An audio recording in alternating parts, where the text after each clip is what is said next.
Biografi singkat. Madeleine Leninger, lahir 13 Juli 1925, adalah pelopor teori keperawatan transkultural.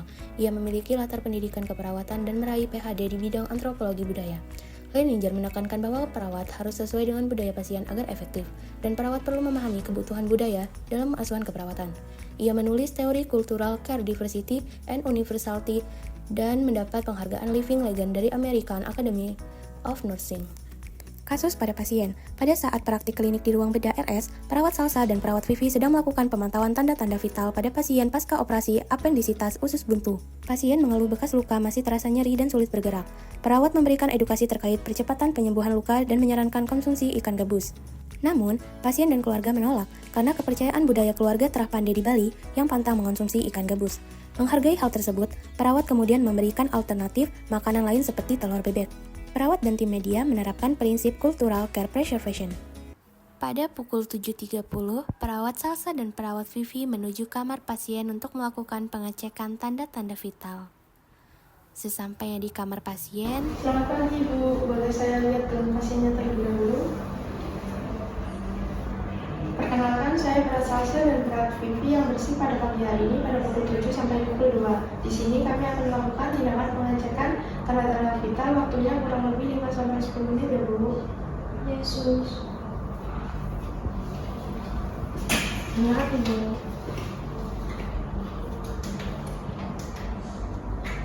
"Bagaimana keadaan Ibu hari ini? Apa yang masih Ibu rasakan?" Masih sedikit sakit sus di bagian operasi dan masih sedikit nyeri saat bergerak. Baik Ibu, kita cek tekanan darahnya terlebih dahulu ya. Luka operasinya lebih cepat, sebaiknya memperbanyak mengonsumsi ikan gabus ya, Bu.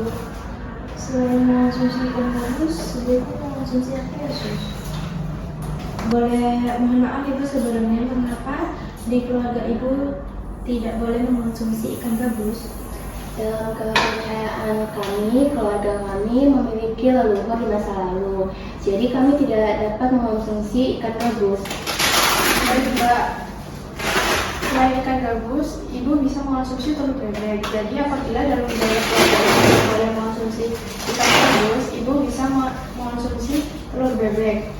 Karena telur bebek dan ikan gabus memiliki kandungan yang sama, yaitu pH protein, asam lemak omega 3, dan mineral seperti fosfor. Baik Ibu, tekanan darah Ibu normal ya 130/80. Untuk tindakan selanjutnya saya akan konfirmasi kepada Dokter Dea. Saya dan perawat Salsa izin pamit ya Bu. Misi semoga lekas sembuh. perawat Salsa dan perawat Vivi keluar dari kamar pasien dan kembali ke ruang perawat. Pada pukul 1 siang, perawat Salsa menemui Dokter Dea untuk memberitahu keadaannya A dan menanyakan untuk rencana tindakan yang selanjutnya. Selamat siang Dokter Dea. Hari ini dokter ada pasien Nenek A dengan pas operasi apendisitis. Tadi saya sudah lakukan pengecekan tanda-tanda vital dengan hasil tekanan darah 130/80, suhu 36,7 derajat Celcius, respiratori 18 kali per menit, nadi 80 kali per menit. Pasien mengatakan masih merasakan nyeri dan susah untuk bergerak. Saya sudah edukasi tentang apa yang perlu dikonsumsi. Tadi saya beri saran untuk konsumsi ikan gabus. Namun, keluarga pasien memiliki kebiasaan budaya tidak mengonsumsi ikan gabus. Akhirnya, saya beri saran untuk konsumsi telur bebek. Untuk tindakan selanjutnya bagaimana, Dok? Baik sus, kita cek ruangan pasien dulu. Kita cek kondisinya. Baik, Dok, mari. Dokter Dea, perawat Salsa, dan perawat Olive menuju ke kamar pasien.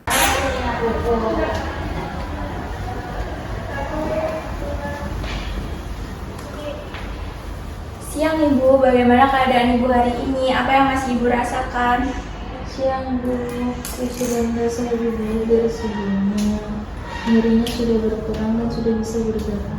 Baik Ibu, tadi saya dengar dari perawat Salsa bahwa Ibu tidak bisa mengonsumsi ikan gabus ya? Benar Bu.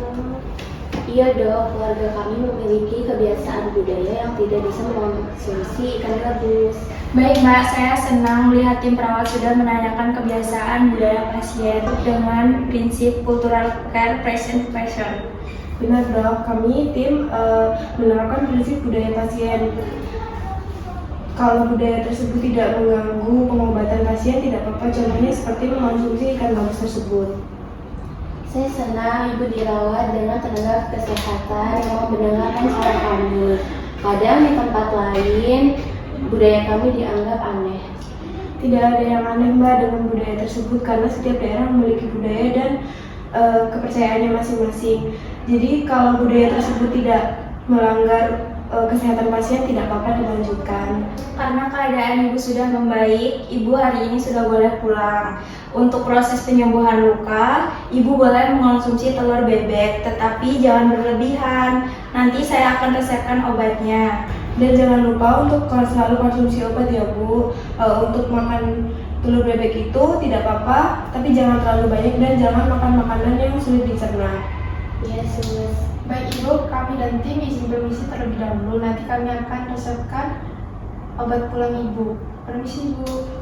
Terima kasih dok, Sus. Dokter dan tim perawat meninggalkan kamar pasien dan kembali ke ruang perawat. Saya bangga melihat ini karena sudah menerapkan teori Leninger dengan baik. Artinya, kita bisa membantu tanpa mengubah kebiasaan dan budaya pasien kita menjadi lebih baik dan tanpa beresiko. Terima kasih dok, kami dan tim memang menerapkan prinsip tersebut. Yang terpenting adalah tidak bertentangan dengan kesehatan atau dengan pengobatan medis. Pertahankan teori tersebut ya Sus. Saya permisi dulu ya Sus. Saya sudah meresepkan obat untuk pasiennya. Baik dok, terima kasih. Solusi sesuai teori keperawatan. Melalui teori Madeleine Leninger, pelayanan keperawatan harus sensitif terhadap nilai, keyakinan, dan kebiasaan budaya pasien. Dengan empati dan komunikasi yang menghargai budaya, perawat dapat membangun hubungan yang lebih baik serta memberikan asuhan yang tidak hanya menyembuhkan fisik, tetapi juga menenangkan aspek psikososial pasien. Setiap pasien memiliki latar budaya berbeda yang mempengaruhi persepsi sakit dan pilihan pengobatan, sehingga perawat perlu memberikan culturally competent care agar pelayanan lebih holistik.